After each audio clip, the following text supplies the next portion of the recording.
बोलिए श्री सतगुरुदेव महाराज जी की जय, सच्चे दरबार की जय। एक बार एक पथिक एक मार्ग से जा रहा था। आगे जाकर वह पथ दो भागों में विभाजित हो गया। पथिक एक मार्ग पर आगे बढ़ा। आगे जाकर वहां एक बोर्ड लगा था जिस पर लिखा था, यह मार्ग बेहद सुखद अनुभवों से भरा है, बड़ा ही सुंदर है, परंतु इसका अंत बेहद दुखदाई है। पथिक ने अपने कदमों को वापस ले लिया और दूसरे मार्ग पर कदम बढ़ाया।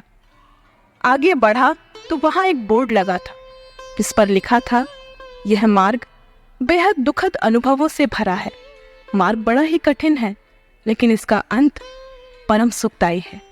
पथिक जरा रुका, उसने विचार किया और विचार करने के पश्चात उस मार्ग का चयन किया जो भले ही संघर्षों से भरा था, लेकिन जिसका अंत बेहद सुखदाई था। जानते हैं ये मार्ग कौन सा मार्ग है?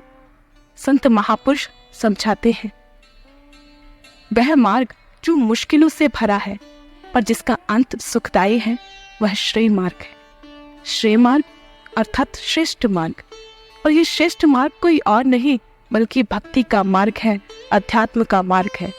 जब मार्ग श्रेष्ठ है तो यह आसान कैसे हो सकता है?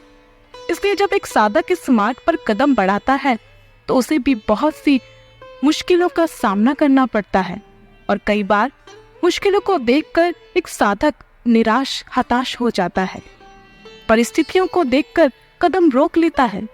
परंतु विचारणीय बात यह है कि भोजन करते समय यदि उसमें कंकड़ आ जाए तो क्या सारे भोजन को कंकड़ मानकर त्याग देना समझदारी होगी? नहीं ना। फिर यही भूल हम अपने जीवन के लक्ष्य के प्रति क्यों कर बैठते हैं? क्यों विचार नहीं कर पाते कि जीवन में आई विपरीत परिस्थितियों या फिर असफलताओं का अर्थ अंत नहीं होता,